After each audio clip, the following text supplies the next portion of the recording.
মুক্তি পেলেন BNP chairperson Begum Khaleda Zia. মঙ্গলবার বঙ্গভবন প্রেস উইং এক সংবাদ বিবৃতিতে এই তথ্য জানিয়েছে।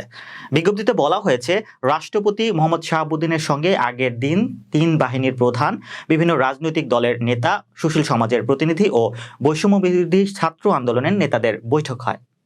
সেই বৈঠকের সিদ্ধান্ত অনুযায়ী বিএনপির চেয়ারপারসন বেগম খালেদা জিয়াকে মুক্তি দেওয়া হয়েছে।